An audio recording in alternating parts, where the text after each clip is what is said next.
Courage தான் எல்லாத்துக்குமே ஒரு பேஸ்.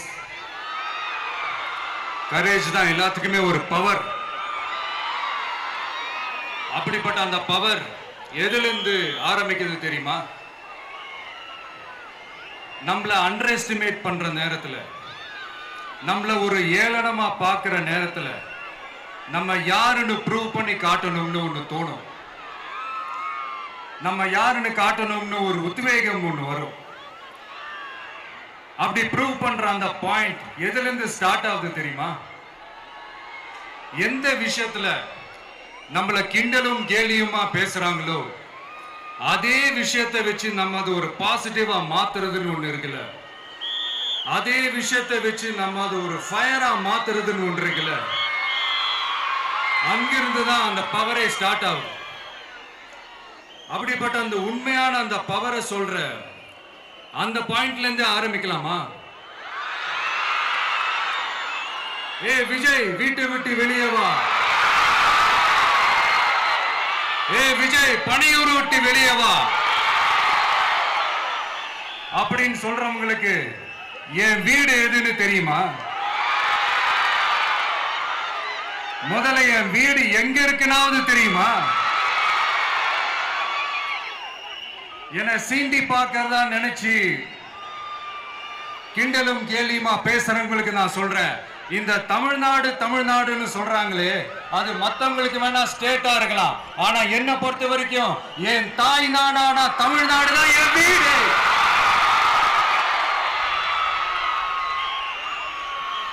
என் வீட்டுல மொத்தம் எத்தனை பேர் இருக்காங்க தெரியுமா? 8 கோடி பேர் இருக்காங்க. ஒட்டுமொத்த தமிழ்நாட்டு மக்களும் என் வீட்டு மக்கள், என் குடும்பம், என் உறவு, என் சொந்தம். எனக்கு எல்லாமும் கொடுத்த இந்த 8 கோடி சொந்தங்களுக்கு இனிமே எல்லாமுமா கூட நிக்க போறது இந்த விஜய் மட்டும்தான். தமிழ்நாட்டோட முதல் படை வீரனா, தமிழ்நாட்டோட முதல் பாதுகாவலனா அவங்க கூடவே நிக்கணும்ன்றதுதான் என்னுடைய குறிக்கோள். இன்னைக்கு இந்த விஜய், உங்க விஜய் உங்ககிட்ட ஓட்டு கேட்டு மட்டுமே வரல, உங்ககிட்ட நீதி கேட்டும் வந்திருக்கிற. ஆக்சுவலா உங்களுக்காக நீதி கேட்கறதுக்காக தான் நான் அரசியலுக்கே வந்தேன். ஆனா இன்னைக்கு நான் உங்ககிட்ட நீதி கேட்கறதுக்காக வந்திருக்கிறேன். இந்த விஜய் என்னங்க தப்பு பண்ணா? தன்னை நேசிச்ச தன்னுடைய மக்களுக்காக அரசியலுக்கு வந்தா, அது ஒரு தப்பா?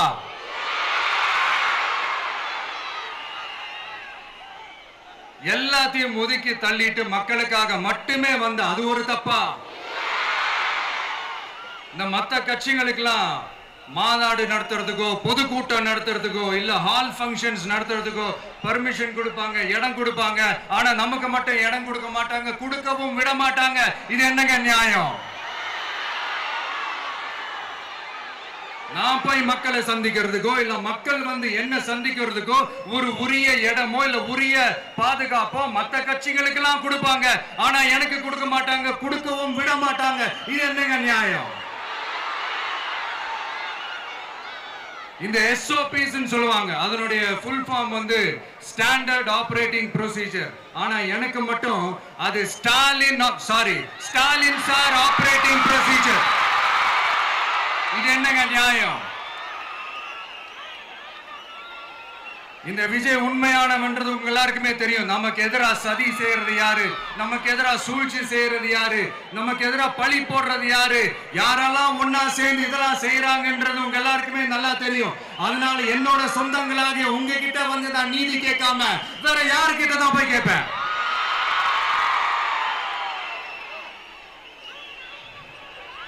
செல்ஃபே எடுக்காத ஒரு கூட்டணி கணக்கு, செல்ஃபே எடுக்காத ஒரு அறத பழைய அரித்மெட்டிக் கணக்கு, இதெல்லாம் வேலைக்கே ஆகாது. ஆணித்தரமா அடிச்சு சொல்றேன். அப்புறம் இந்த காசு கொடுத்து ஓட்டு வாங்கிடலாம்னு கனவு காண்றாங்கல்ல, அதுவும் இந்த விஜய் வந்ததுக்கு அப்புறம் நடக்கவே நடக்காது. வண்டி வண்டியா கொண்டாந்து குட்டுவாங்க. 1000, 2000, 3000, 4000, 5000 சாமி மேல சத்தியெல்லாம் வாங்குவாங்க. அப்படிதான் இத்தனை வருஷமா உங்களை ஏமாத்தி இருக்கிறாங்க. வாங்கிக்கங்க, சந்தோஷமா வாங்கிக்கங்க. எல்லாம் உங்க பணம் தான். வாங்கிக்கிட்டு அவங்க காதிலே விசில ஊதி அனுப்புங்க. எப்படி? அவங்க செவிலே விசில ஊதி அனுப்புங்க.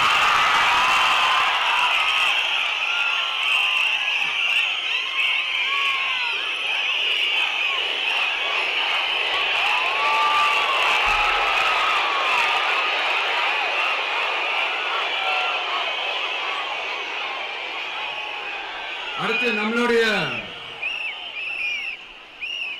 ஜென்சி அடுத்த இளம் தலைமுறையினருக்கும் நான் சொல்லணும்னு நினைக்கிறேன். இந்த பணத்தை கொடுத்து ஏமாத்தி ஓட்டு வாங்குற அந்த கலாச்சாரம் ஒழியணும். பணத்தை கொடுத்து ஏமாத்தினா ஏமாறுவீங்க. உங்களை தான் கேட்கிறேன், பணத்தை கொடுத்து ஏமாத்தினா ஏமாறுவீங்க? எல்லாரும் கொஞ்சம் கை இப்படி வைங்களேன் எனக்காக. நான் சொல்றதை கொஞ்சம் ரிப்பீட் பண்ணுங்க.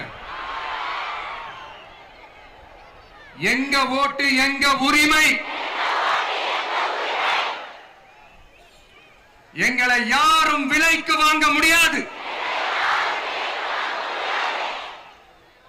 எங்கள் ஓட்டு விசில் சின்னத்துக்கு தான். வேற யாரையும் நம்பி ஏமாற மாட்டோம். தேங்க்யூ. கேட்டுச்சா சார்?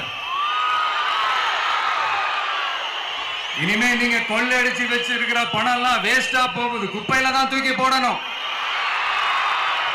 உங்களுடைய இந்த ஊழல் ஆட்சியும் மக்கள் குப்பையில தான் தூக்கி போட போறாங்க. அடுத்து ஒவ்வொரு வீட்டில் இருக்கிற என்னுடைய குட்டி நண்பா நண்பீஸுக்கும் நான் சொல்லணும்னு நினைக்கிறேன். வீட்டில் டிவியில உட்கார்ந்து இந்த பிரச்சார மீட்டிங்லாம் பார்த்துட்டு இருப்பீங்க. உங்களையும் உங்களுடைய ஃபியூச்சரையும் மைண்ட்ல வச்சுக்கிட்டு தான் நாம அரசியலுக்கே வந்திருக்கிறோம். அதனால எனக்காக நீங்க ஒண்ணு செய்யணும். தொடர்ந்து செஞ்சுக்கிட்டு தான் இருக்கிறீங்க. நான் நிறைய கியூட்டான வீடியோஸ்லாம் நான் பார்க்கிறேன். லைக் உங்க அம்மா அப்பா கிட்ட மைக்க நீட்டி யாருக்கு ஓட்டு போடுவீங்கன்னு கேட்டா பின்னாடி இருந்த அந்த பையன், அம்மா விஜய்னு சொல்லுவா, அப்பா விஜய்னு சொல்லுப்பா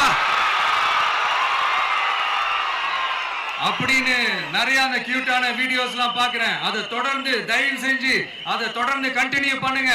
உங்க வீட்டில் இருக்கிற உங்களுடைய அப்பா அம்மா தாத்தா பாட்டி பெரியப்பா பெரியப்பா சித்தி சித்தப்பா அத்தை மாமா ஓட்டு போடுற வயசுல இருக்கிற அண்ணன் அக்கா எல்லாரையும் விசில் சின்னத்துக்கு ஓட்டு போட சொல்லுங்க. விசில் சின்னத்துக்கு ஓட்டு போட வைங்க.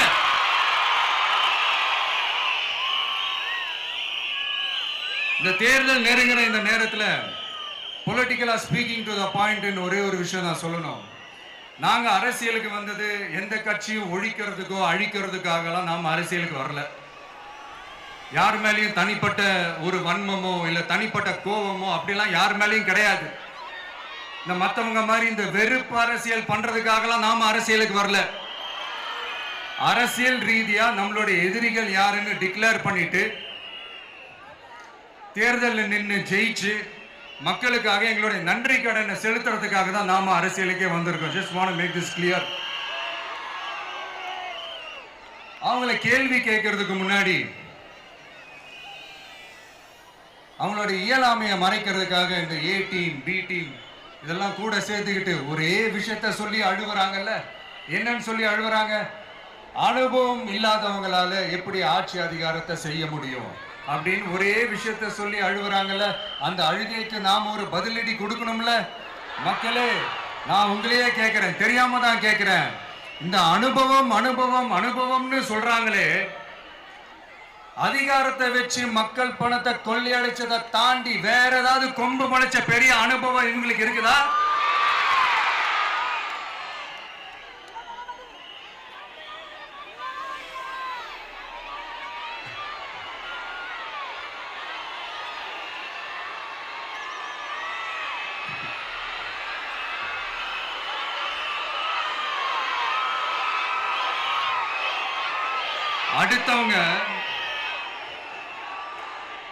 அடுத்தவங்க ஆரம்பிச்ச அரசியல் கட்சியில அடுத்தவங்களுடைய அட்ரஸ்ல அரசியல்வாதிகளா இருந்துட்டு இருக்கிற இவங்க எல்லாருக்கும் ஒரு சவால். என்ன மாதிரி தனியா என்ன மாதிரி சொந்தமா ஒரு கட்சி ஆரம்பிச்சு 1% அட்லீஸ்ட் 1% வாக்கு வாங்கி காட்டுற அந்த தில் இருக்குதா, திராணி இருக்குதா?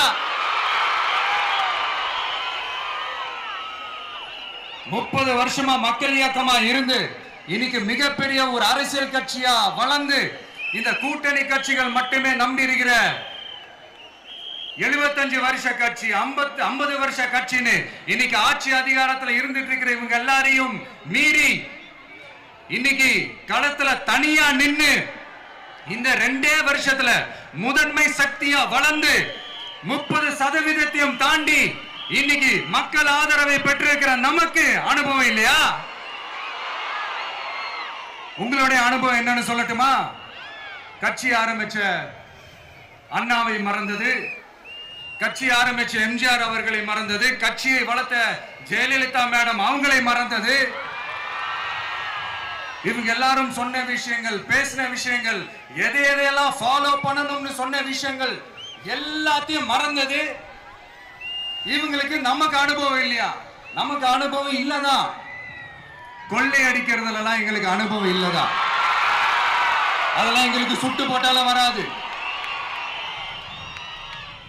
இந்த கொள்கையை பேருக்கு மட்டும் வச்சுக்கிட்டு நேரடியா சரண்டர் ஆகிறது, மறைமுகமா சரண்டர் ஆகிறது, இந்த மாதிரி அனுபவம் நமக்கு இல்லதா?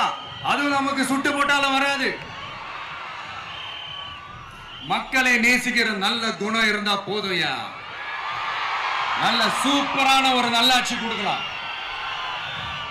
நல்லாட்சி கொடுக்கிறதுக்கு மெத்த படிச்ச மேதாவிகளா இருக்கணும்லாம் ஒன்னும் அவசியம் இல்ல. காமராஜர் அவர்கள் மாதிரியோ எம்ஜிஆர் அவர்கள் மாதிரியோ மக்கள் சக்தியின் துணையால, மக்கள் மேல அக்கறையா இருக்கக்கூடிய நல்ல அதிகாரிகளின் துணையால சூப்பரான ஒரு நல்லாட்சி என்னால கொடுக்க முடியும், செஞ்சு காட்டுறேன்.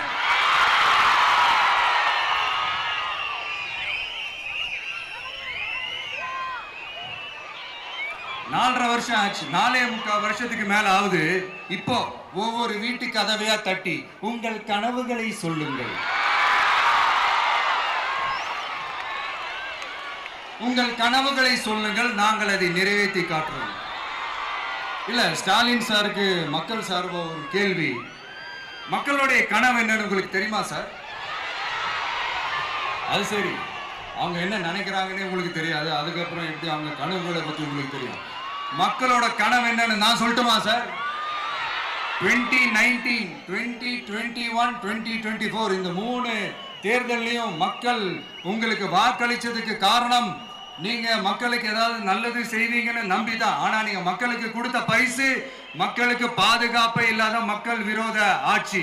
அந்த மக்கள் விரோத ஆட்சியை அகற்றிட்டு அந்த இடத்தில் தமிழக வெற்றி கழகத்தை ஆட்சி பீடத்தில் அமைக்கணும் அப்படின்றதுதான் மக்களுடைய ஒரே கனவு. இந்த மக்கள் விரோத திமுக அரசை நிலைக்க கூடாது அப்படின்றதுதான் மக்களுடைய ஒரே கனவு. 100% தூய சக்தி டிவிக்கு ஆட்சி அமைக்கும். அதுல உங்களுடைய கனவுகள், உங்களுடைய ட்ரீம்ஸ் எல்லாமே ஃபுல்ஃபில் ஆகும், நிஜமாகும்.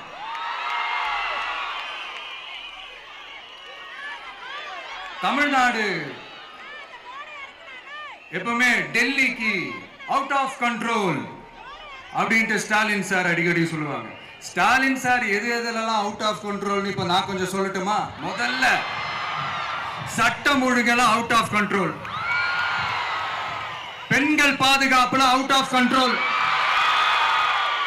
இளைஞர்கள் வேலை வாய்ப்புல அவுட் ஆஃப் கண்ட்ரோல், மொத்தத்தில் அவரோட ஆட்சியே ஒரு அவுட் ஆஃப் கண்ட்ரோல். இந்த வருஷம் பிகினிங்ல சட்டசபையில பேசும்போது சொல்றாங்க, மக்கள் எல்லாரும் ரொம்ப மகிழ்ச்சியா இருக்கிறாங்க, அதனால நானும் ரொம்ப மகிழ்ச்சியா இருக்கிறேன் அப்படின்னு. மக்கள் சந்தோஷமா இருக்கிறத பார்க்கறது கூட ஒரு சந்தோஷம் தான் சார், அது யாரும் இல்லைன்னு சொல்லல. அப்படி உண்மையிலேயே மக்கள் உண்மையிலேயே சந்தோஷமா இருக்கிறாங்க அப்படின்னா ஏன் சார் விவசாயிகள் போராட்டம் நடக்குது? ஏன் சார் மீனவர்கள் போராட்டம் நடக்குது? ஏன் தொழிலாளர்கள் போராட்டம் நடக்குது? தூய்மை பணியாளர்கள் போராட்டம் ஏன் நடக்குது? அங்கன்வாடி ஊழியர்கள் போராட்டம், செவிலியர்கள் போராட்டம், மருத்துவர்கள் போராட்டம், மாற்றுத்திறனாளிகள் போராட்டம், அரசு ஊழியர்கள் போராட்டம், ஆசிரியர்கள் போராட்டம், இடைநிலை ஆசிரியர்கள் போராட்டம், பகுதி நேர ஆசிரியர்கள் போராட்டம். இதெல்லாம் உங்க ஆட்சியில மக்கள் மகிழ்ச்சியா இருக்காங்கன்றதுக்காக நடக்கிற போராட்டமா சார்? எனக்கு தெரிஞ்சு மக்கள் சந்தோஷமா இருக்கிறாங்கன்னா பொங்கல் வச்சு கொண்டாடுவாங்கன்னு கேள்விப்பட்டிருக்கேன். உங்க ஆட்சியில தான் போராட்டம் நடத்தி அவங்களுடைய மகிழ்ச்சியை வெளிப்படுத்துறாங்கன்னு நினைக்கிறேன்.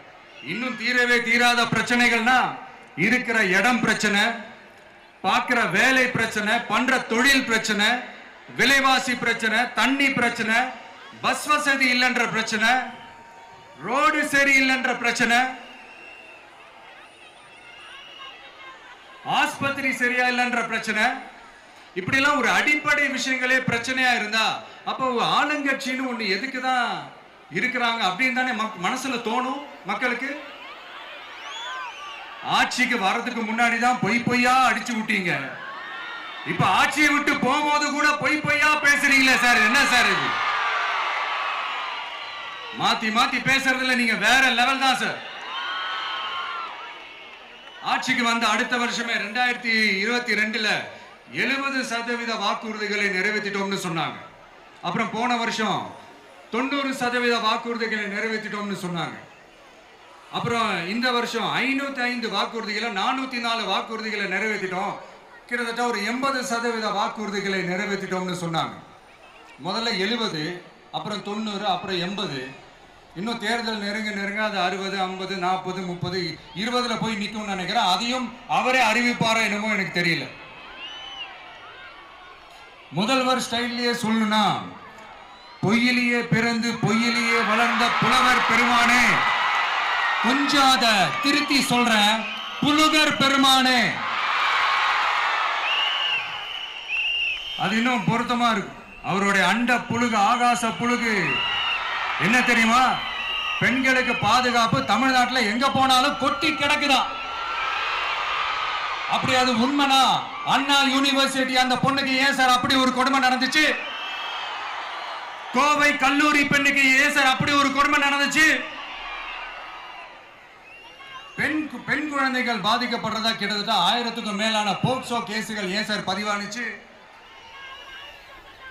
போதைப் பொருள் கலாச்சாரம் கண்ட்ரோலே இல்லாம அது பாட்டுக்கு தாறுமாற எங்கேயோ போய்கிட்டு இருக்கு. வயலன்ஸ்லாம் தலைவிரிச்சு ஆடுது. அதுக்கு ஒரு ரீசெண்ட் எக்ஸாம்பிள் அந்த ரயில்வே ஸ்டேஷன்ல அந்த சிறுவர்கள் எல்லாரும் சேர்ந்து செஞ்ச அந்த சம்பவம். சட்டம் ஒழுங்கு சரியா இருந்தா ஏன் சார் இப்படி எல்லாம் நடக்குது? சட்டம் ஒழுங்கு சரியா இருக்கணும்னா முதல்ல தமிழ்நாட்டுக்கு ஒரு டிஜிபி வேணும் சார். எங்க சார் போனார் அவரு? எங்க அவரு? சும்மா இந்த ஆக்டிங் ஆபீசரை வச்சுக்கிட்டு அரசாங்கத்தை நடத்துனீங்கன்னா இப்படிதான் சட்டம் ஒழுங்கு சந்தி சிரிக்கும். முதல்ல தமிழ்நாட்டுக்கு ஒரு டிஜிபியை போடுங்க சார். அதுக்கப்புறமாச்சும் சட்டம் ஒழுங்கு சரியாகுதான்னு பார்ப்போம். சரிப்பா, கேள்வியா கேட்கறிய, நீ வந்தா என்ன செய்வ அதானே கேட்கறீங்க. கரெக்ட், கேட்கணும். மக்களோட அடிப்படை தேவைகளை தீர்க்கிறது தான் நம்மளுடைய ஃபர்ஸ்ட் வேலையே. அதை தீர்க்கிறதுக்கான அந்த தேடி போறது, அதோட சொல்யூஷனை தேடி போறது தான் நம்மளுடைய ஃபர்ஸ்ட் அஜெண்டாவே. கொஞ்சம் வெயிட் பண்ணுங்க, தேர்தல் அறிக்கை ரெடி ஆயிட்டு இருக்கு. தெளிவான ஒரு தேர்தல் அறிக்கையாவது வரும். என்ன நம்புற உங்களை நான் டிசப்பாயிண்ட் பண்ணவே மாட்டேன்.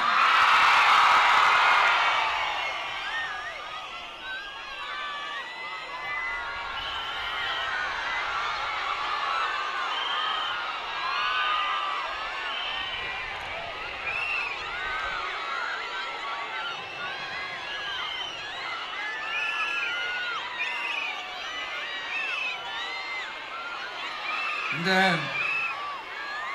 சும்மா ஆட்சிக்கு வரணும்ன்றதுக்காக இந்த நடைமுறைக்கு சாத்தியமே இல்லாத இந்த மாதிரி விஷயங்கள் எல்லாம், வாக்குறுதிகளை நான் என்னைக்குமே கொடுக்கவே மாட்டேன். அதே மாதிரி ஆட்சிக்கு வந்ததுக்கு அப்புறம் கூட அவங்க அது தரல, இவங்க இது தரல அப்படின்லாம் பம்மிக்கிட்டு இல்லாம உங்களுக்காக எந்த எக்ஸ்ட்ரீமுக்கும் போய் நான் போராடவும் தயாரா இருக்கிறேன். அதனால நான் மறுபடியும் இதை நான் ரிப்பீட் பண்றேன். இவ்வளவு நாள் இதை நான் மட்டும் தான் சொல்லிக்கிட்டு இருந்தேன்.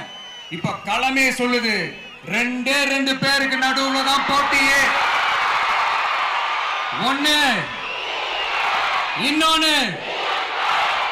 ஒன்னு தூய சக்தி டிவிக்கு, இன்னொன்னு தீய சக்தி DMK.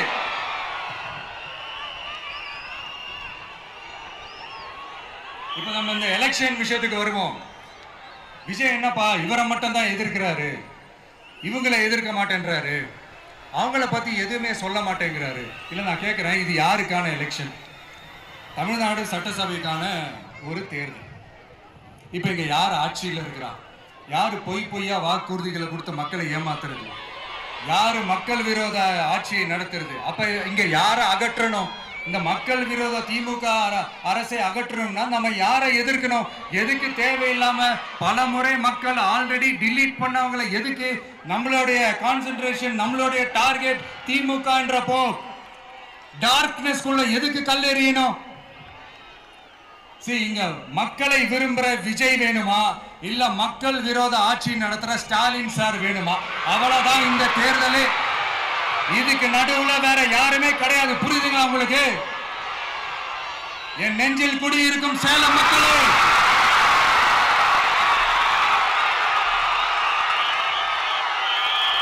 one last simple question. Vijay நம்புறீங்களா, ஸ்டாலின் சார நம்புறீங்களா? அவ்வளவுதான், முடிஞ்சு போச்சு. கதம். போர் முழக்கம் உங்களை ஒரு நிமிஷம் கூட தூங்க விடாது. இந்த போன லாஸ்ட் வீக் இந்த டிஎன்பிஎஸ்சி இந்த எக்ஸாம்ஸ், இந்த குரூப் 2 எக்ஸாம்ஸ் அதை அனௌன்ஸ் பண்ணிட்டு உடனே அதை கேன்சல் பண்ணிட்டாங்க. இது உலகத்துக்கு எல்லாருக்கும் தெரியும். கேன்சல் பண்ணிட்டு ரொம்ப சிம்பிளா டெக்னாலஜி இதோ சம் ஃபால்ட், டெக்னிக்கல் ஃபால்ட் அப்படின்னு சொல்லி அதை கடந்து போயிட்டாங்க. இத்தனை வருஷமா ராத்திரி பகலமா கஷ்டப்பட்டு படிச்சு எப்படியாவது நமக்கு அந்த வேலை கிடைக்காதான்னு அந்த எக்ஸாம்ஸை ஃபேஸ் பண்ண வந்த நம்மளுடைய தம்பி தங்கைகள் எவ்வளவு ஒரு மன உளைச்சலுக்கு ஆளாயிருப்பாங்க. அதை யாராவது யோசிச்சு பார்த்தீங்களா?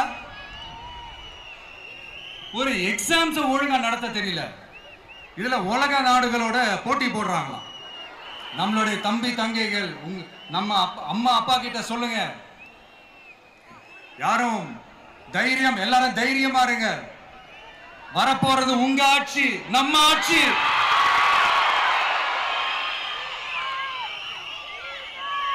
அதனால இந்த மாதிரிலாம் எதுவும் நடக்காம சமூக நீதிக்கான ஒரு நல்ல ஆட்சியை அமைப்போம். இளைஞர்களின் வேலை வாய்ப்புகளை மனசுல வச்சுக்கிட்டு டிரான்ஸ்பரண்டா அதுக்கான ஒரு தீர்வை காணுவோம். நான் விக்கிரவாண்டி மாநாட்டில் பேசும்போது ஒரு பொலிட்டிக்கல் பாம் ஒன்னு சொன்னேன், ஞாபகம் இருக்கா?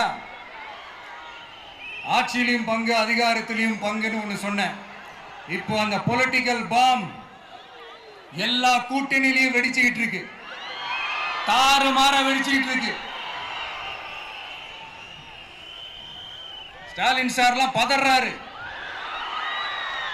ஆட்சி அதிகாரத்தில் பங்கெல்லாம் தமிழ்நாட்டில் ஒத்து வராது அப்படின்னு சொல்றாரு. அவங்கள பொறுத்த வரைக்கும் ஜெயிக்கிறதுக்காக மட்டும்தான் கூட்டணி, மற்ற எல்லாத்துக்குமே அவங்க தனி அணி, அவங்க மட்டுமே ஒரே அணி. வெல்வோம் ஒன்றாக, ஆனா வரும் வெல்த் எல்லாம் பார்ப்போம் தனியாக.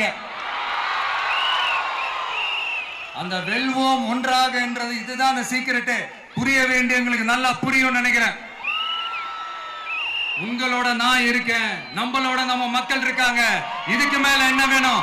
கான்பிடென்டா இருங்க, நல்லதே நடக்கும், வெற்றி நிச்சயம். மீண்டும் சந்திக்கும் வரை நன்றி, வணக்கம்.